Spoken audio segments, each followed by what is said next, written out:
মাওলা, আজ আমি নিজ চোখে হাসর দেখলাম, আজ আমি আখিরাত দেখলাম, আজ আমি কবরও দেখেছি, আজ আমি জাহান্নামও দেখেছি, আর আমি সব শুনছি মাওলা।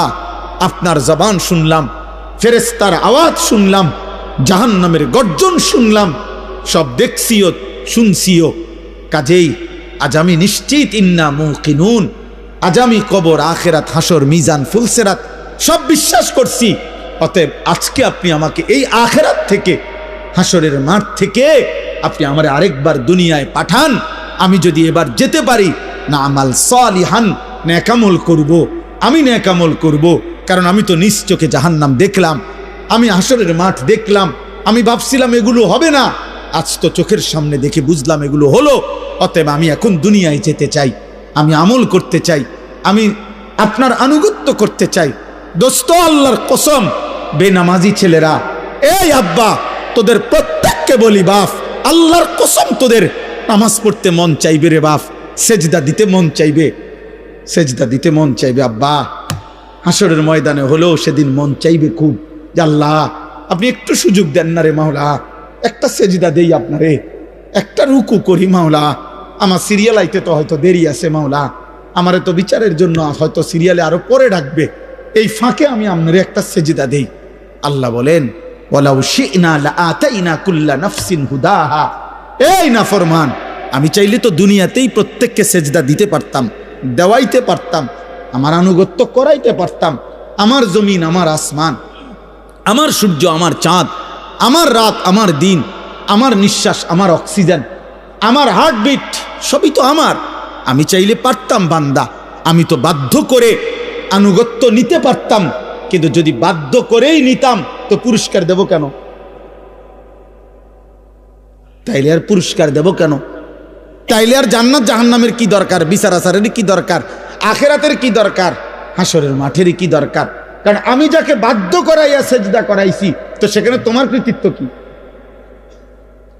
আর তোমার যদি কোনো কৃতিত্ব না হয় তো পুরস্কার কি? আবার কথা বোঝেন নাই? ওয়ালাউ শি'না লাআতাইনা কুল্লা নাফসিন হুদাহা, আমি চাইলে পারতাম বান্দা, কিন্তু ওয়ালাকিন হাক্কাল কাউলু মিন্নি, আল্লাহ বলে আমার চূড়ান্ত ফয়সালা নাফরমান। আজ এটা হাসরের মাঠ, আজ আমি মাফ করার দিন না, আজ হাসরের মাঠ বিচার করার দিন। আজ আমি বিচার করব। লাআমলাআন্না জাহান্নামা মিনাল জিন্নাতি ওয়ান নাসি আজমাইন। আল্লাহ বলবে, এই বেঈমান, তোর মতো কোটি কোটি নাফরমান মানুষ এবং জিন দিয়া আমি আল্লাহ আজকে জাহান্নাম পূর্ণ করব, জাহান্নাম পুরা করব। আজ আমি মাফ করব না, আজ আমি বিচার করব। মাফ করতে চাইছিলাম দুনিয়ায়, আমি হাজারবার বলছিলাম, কত মৌলভী, কত ওয়াইজ, কত হুজুর, কত ইমাম, কত বক্তা, কত আলেম, কত পীর, কত বুজুর্গ, কত হাজারি করছে যে রে আল্লাহর বান্দা মাফ চাও, মাফ চাও, মাফ চাও, তওবা করো, তওবা করো। তুমি বেটকি দিয়ে উড়াই দিছো। আরে তো হুজুররা কত কথা কয়, হ্যাঁ, তার কথা শুনে কে? না দরকার কি আপনি শুনতেন, আপনি ভাতে না খাইবেন, অসুবিধা কি? আপনি বেশি কি খাইয়া উল্টাইলেছেন? ফাঙ্গাস আর তেলাপিয়া আর কি তা আমরা জানি না? আপনি কি দুনিয়া বেশি ভোগ করে ফেলছেন না ফরমান? এই যুবক, কি বেশি দেখে ফেলছো? পরের নর্তকী দেখো, মোবাইলের উলঙ্গ ছবি দেখো, ওই তোমার মা। এই বেটা, বেহায়া ছেলে বেটা, যে নারীকে মোবাইলে উলঙ্গ ছবি দেখো, ও তোর মা বেটা, ও তোর বোন। তোর মাকে এমন উলঙ্গ কেউ দেখুক? একটা নির্লজ্জ বেহায়া বল, এখন দাঁড়ায় বল বেটা, তোর মাকে দেখুক উলঙ্গ, তোর বোনকে দেখুক বিবস্ত্র, তোর মেয়েকে কেউ উলঙ্গ দেখুক, তুমি কেন অন্যের মা দেখো? সে কি কারো মা না? সে কি কারো বোন না? সে কি কারো মেয়ে না? ও কি কারো ফুফি না? ও কি কারো খালা না? তোমার ইজ্জতের উপরে হাত ধরকে, তোমার ঘরের সংগ্রামের উপরে।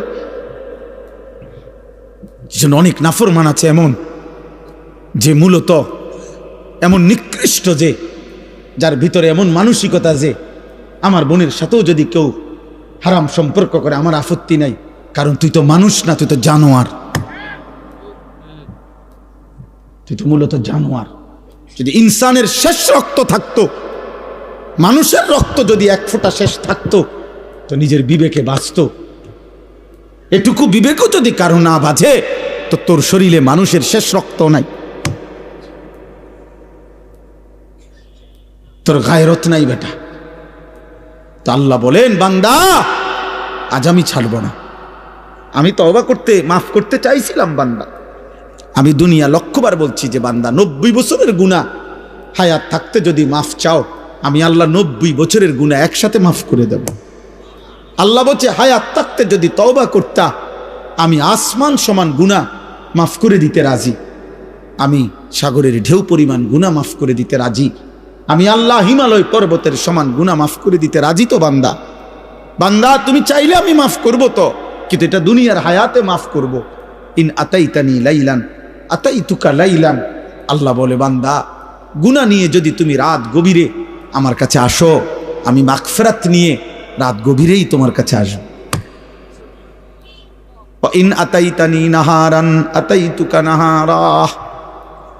তুমি যদি দিনে আসো, আমি দিনেই আসব। তুমি বান্দা আসবা গুনাহ নিয়া, আমি রব আসবো রহমত মাগফিরাত নিয়া। তুমি আসবা এক বিগত, আমি আল্লাহ আসবো এক হাত।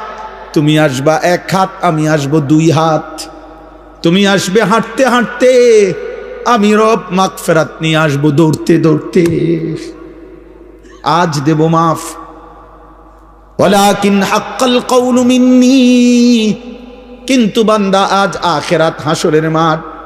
আজ আমি রহমান না, আজ আমি রহিম না, আজ আমি জব্বার, আজ আমি কাহ্হার। হাসরের মাঠে আমি আজিজ, আমি জুনতিকাম। আজকে আমি প্রবল প্রতাপান্বিত, প্রচন্ড রাগান্বিত। আজকে আমি জুনতিকাম, প্রতিশোধ গ্রহণকারী। আজকে আমি শাদীদুল ইকাব, কঠিন শাস্তিদাতা। আজকে আমি সারিউল হিসাব, বড় দ্রুত হিসাব গ্রহণকারী। ফায়াউমা ইদিল্লা ইউআযিবু আযাবাহু আহাদ। আল্লাহ বলে, বান্দা হাসরের ময়দানে বান্দা তোরে আমি এমন শাস্তি দেব রে বান্দা, কায়নাতের সবাই মিলেও কেউ তোকে এমন শাস্তি ইতিপূর্বে দেয় নাই। আমার রহমত যেমন দেখছিলাম অনেক দিন, আজ আমার শাস্তি দেখবা তুমি। মায়া করছিলাম তো আমি 60 বছর। কত রাত গেল, একটা সেজদা দাও নাই, আমি এক বেলার ঘুম বন্ধ করি নাই।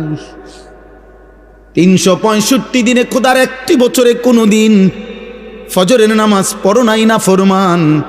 তারপরও যখনই ঘুম থেকে উঠতে চেয়েছ, আমি আল্লাহ 2 চোখের আমি খুলে দিয়েছি, তোমার ঘুম ভাঙ্গায় দিছি।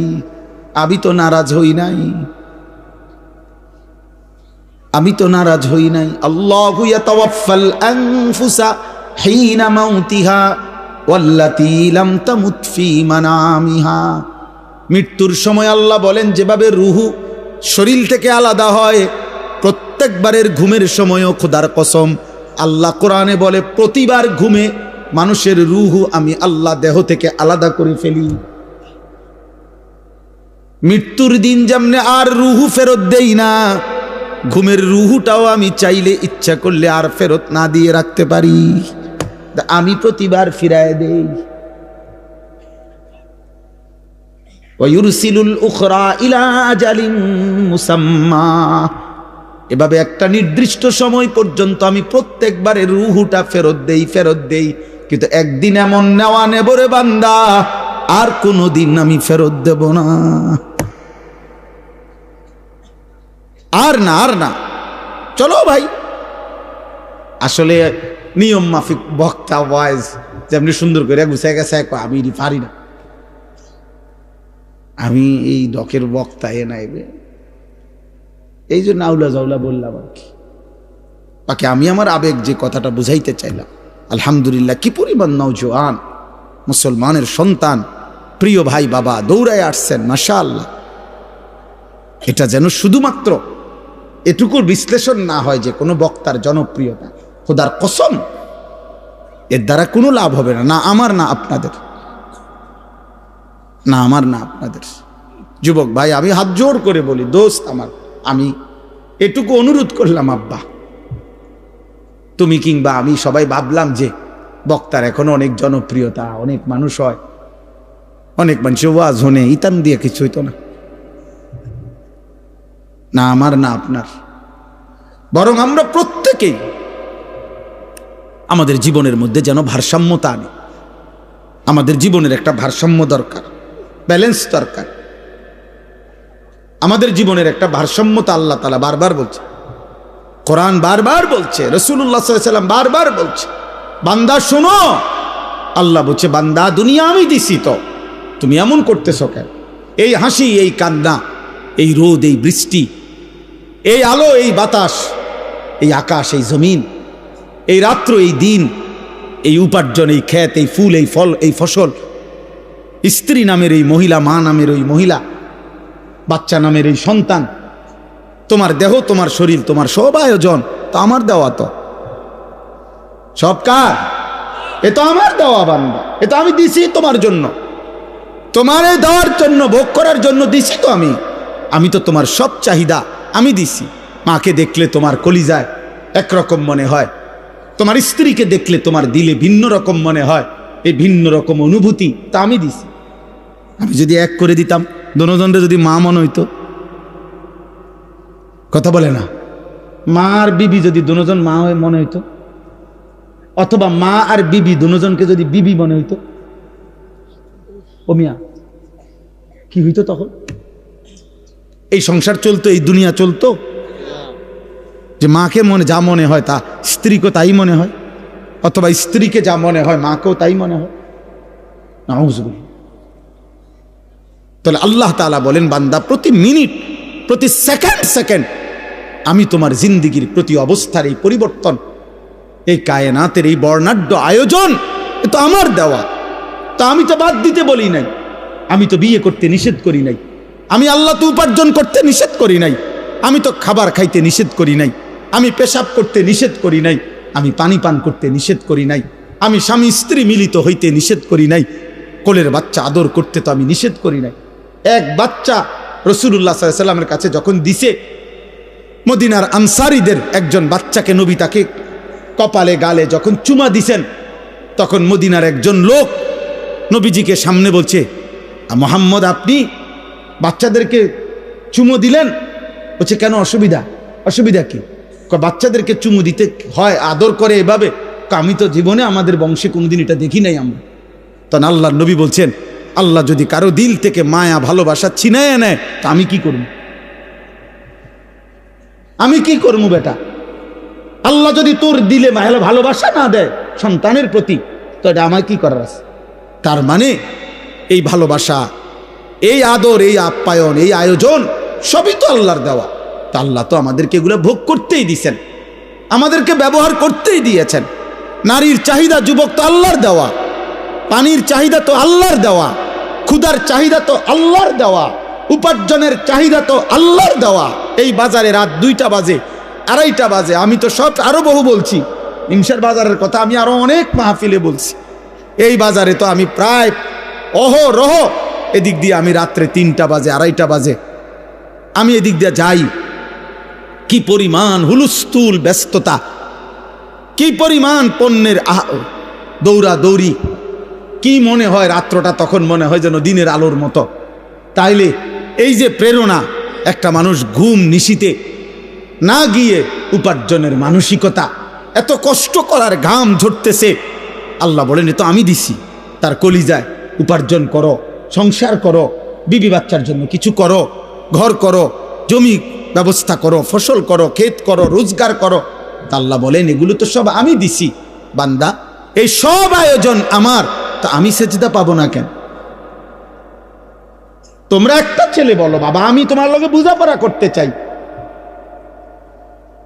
আমি তোমার সাথে ইনসাফের কথা, তোমার যদি ইনসাফ থাকে, বিবেক থাকে, তুমি যদি মরে না যাও, তুমি যদি মানুষের বাচ্চা হও, এই বেনামাজি তুমি যদি মানুষের বাচ্চা হও, তো মানুষের ঘরে যদি জন্ম নিয়ে থাকো, তো তুই বেটা বল, বেটা তুই কেন সেজদা দিবি না? এই নাফরমান বল বেটা, আল্লাহর গোলামি কেন করবি না নাফরমান? বলেন। আল্লাহ তো কোনো জানোয়ারকে বলে না এটা যে আমার সেজদা দাও, আল্লাহ তো ইনসানকে বলছে। যদি বলি জানোয়ারকে বললেন না কেন, আল্লাহ বলবে জানোয়ারকে সেই যোগ্যতাই দেই নেই। কুকুরকে যদি, গরুকে যদি বলা হয় তাকবীরে তাহরিমা বাঁধো, ও সোজা হইব কেমনে? কিন্তু আমাদেরকে যোগ্যতা দিয়েছেন কিনা?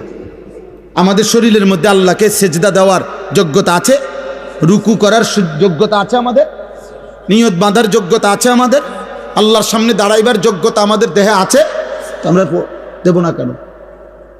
বলেন বলেন ভাই, বলেন নওজোয়ান বাবা, বলো। দুনিয়ার সব আয়োজন তো আমাদের আল্লাহর দেওয়া, আল্লাহকে ভুললাম কেন? এই জন্য আজকে সূরা ফাতিহার এই 4টা আয়াত আমি শুধু লম্বা তাফসির করা না, আমি বললাম না আমি তেমন আহামরি তেমন সুন্দর করে কইতে পারি না, কিন্তু আমি শুধু এতটুকু কথা বলতে চাই। আল্লাহ তাআলা বলছে, বান্দা তুমি শুধু ভারসাম্য আনো, মানে ব্যালেন্স করো। ব্যালেন্স মানে তুমি শুধু একটা জিনিস বোঝো, এই সৃষ্টির সব আয়োজন আমার, আমি দিয়ে যাচ্ছি। কথাটা শেষ বুঝেন, আমি দিয়েও যাব। তুমি ডাকো বা না ডাকো, সেজদা দাও বা নাফরমানি করো, ঈমান আনো বা কুফরি করো, আমি দুনিয়া দেব বান্দা। তবে শুধু একটা কথা মনে রাখো, আমি কিন্তু আজ দুনিয়ায় যা দিচ্ছি আগামী দিন আখেরাতে তা হিসাব নেই। কথা এর দূরে, আমার হাসি, আমার কান্না, ওই যে ওই ওই দেখেন ও কি করে, দেখ অপদার্থ কি করে, দেখ কোনো মানে ব্রেন কাজ করে না, অগণিত ছেলের সেন্স কাজ করে না। কোন শব্দ, পাথরের আঘাত দিল, মানে পাথর দিয়েও যদি তার বুকে ধাক্কা দেন তার বুক নড়বে না। অসংখ্য যুবকের হালাতে কোন শব্দ, সে একবার তার মনেও আসে না যে, মনে করেন এ দিনকে দিন, রাতকে রাত নারী দেখে, উলঙ্গ ছবি দেখে, নামাজ নাই, এর একটাবার বুঝেও না যে এর দ্বারা মানুষে আমার আব্বারে কি করবে। আমার মনে আছে আমি ছোটবেলায় কত সময় দেখছি আল্লাহর দয়ায় আমগরে মানুষে কইতো, এ হুজুরের ফুত সাবধান, উল্টাপাল্টা করো না। এটা তো নিয়ামত, এটা নিয়ামত না? মানুষে যেটা কইছে আর শর্মে তন সইরে গেছি, এ হুজুরের ফুত, হুজুরের ফুত। আহা, কিছুই ভাবো না তোমরা ছেলেরা। তোমার মায়ের ইজ্জত কি, তোমার বাবার সম্মান কি, তোমার বংশ কি, তোমার